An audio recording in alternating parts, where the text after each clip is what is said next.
กองประชุมใหญ่ผู้แทนองค์คณะพรรคแขวงอัตตปือครั้งที่12ได้ไขขึ้นอย่างเป็นทางการในระหว่างวันที่25หาวันที่26เดือนกันยายน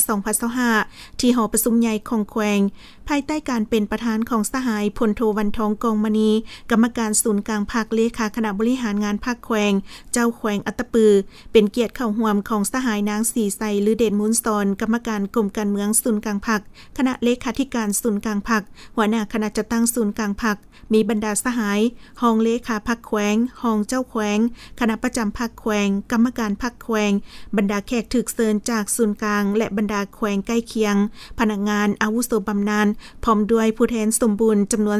247สหายหญิง36สหายซึ่งเป็นตัวแทนให้แก่บรรดาสหายสมาชิกพรรคทั้งหมดในทั่วแขวง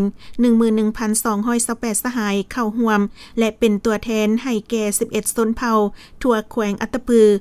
สหายพลโทวันทองกองมณีได้กล่าวไขกองประชุมอย่างเป็นทางการว่ากองประชุมใหญ่ผู้แทนครั้งที่12ขององค์คณะพรรคแขวงอัตตปือในครั้งนี้จะได้พร้อมกันสรุปตีราคาคืนมาก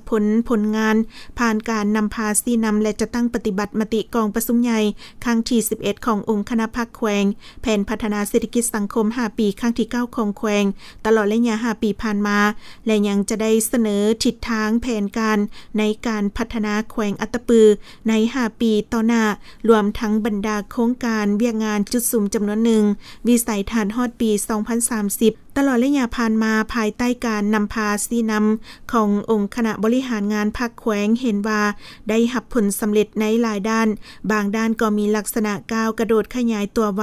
และเป็นพื้นฐานอันสำคัญให้แก่การพัฒนาในต่อหน้าแต่เคียงคู่กันนั้นก็ยังประเสริญกับสิ่งท้าทายทดสอบหลายประการทั้งภายในและภายนอกอันพ้นเด่นแม่นปัญหาความบ่สงบระหว่างชายแดนปัญหาการโซลาดบังหลวงในคงเขตพรรคพนักงานซึ่งได้สร้างความเสียหายอย่างใหญ่หลวงต่อแขวงพวกเฮาการลักลอบขุดค้นทรัพยากรธรรมชาติแบบซาซายความขัดแย้งเกี่ยวกับปัญหาที่ดินปัญหาค่าของชีพสูงการปะละการเฮียนและปรากฏการณ์ย่อท่อจำนวนหนึ่งในสังคมที่แก้ไขบ่ทันตกทั้งหมดนี้เป็นการทดสอบความรู้ความสามารถในการซีนำพาของคณะบริหารงานพรรคแขวงก็คือการบริหารการปกครองของการนำแขวงอัตตปือพวกเฮาผ่านการเคลื่อนไหวนำพาซีนำโดยได้รับการเอาใจใส่ซีนำอย่างแท้ถึงตัวจริงและหอบด้านต่อเนื่องของศูนย์กลางพรรครัฐบาลและความเป็นเจ้าการมีสติสะดุ้งไวของการนำบวกกับมูลเสื้ออันดีงามความอดทนและความสามัคคีปองดองของสมาชิกพรรคพนักงานก็คือประชาชนบรรดาเผ่าทุกทั่วหน้า